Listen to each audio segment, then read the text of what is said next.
সরকারি চাকরি কোটা সংস্কারের দাবিতে শুরু হওয়া শিক্ষার্থী ও চাকরি প্রত্যাশীদের আন্দোলন আগস্টের শুরুতে সরকার পতনের আন্দোলনে পরিণত হয়। জেলায় জেলায় সহিংসতায় মাত্র ৩ সপ্তাহের মধ্যে প্রায় ৩০০ মানুষ প্রাণ হারায়।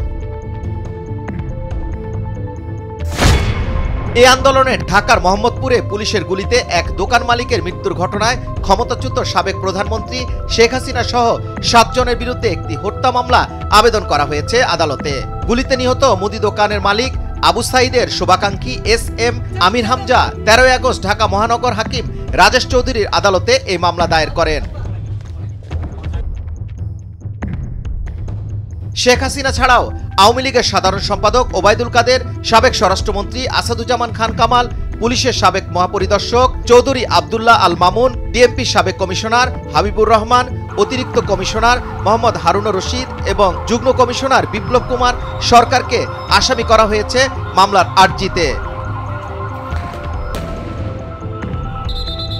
পাশাপাশি পুলিশের অজ্ঞাত মামলার ঊর্ধ্বতন কর্মকর্তা ও সরকারি কর্মকর্তাদের এই মামলায় আসামি করার আবেদন করেছেন মামলার বাদী। মহানগর হাকিম রাজেশ চৌধুরী এই দিন দুপুরে বাদীর জবানবন্দি গ্রহণ করেন।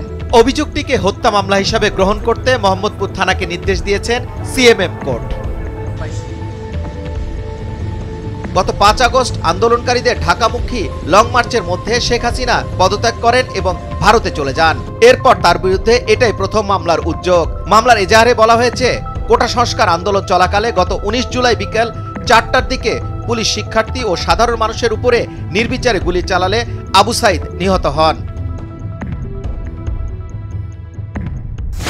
আমির হামজা কল্যাণপুরের একজন দুগ্ধ খামারি। তিনি বলেছেন, নিহত আবু সাইদ তার ঘনিষ্ঠ কেউ না হলেও বাংলাদেশের একজন নাগরিক হিসেবে তিনি স্বেচ্ছায় এই মামলা দায়ের করেছেন। আবু সাইদের পরিবার থাকেন পঞ্চগড়ের বোদা উপজেলায়।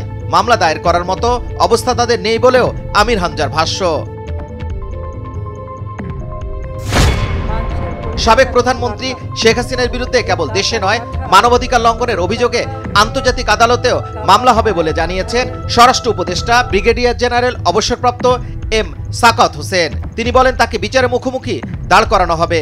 কেবল শেখ হাসিনা নয়, মামলার হুকুমের আসামি হবেন আরও অনেকে।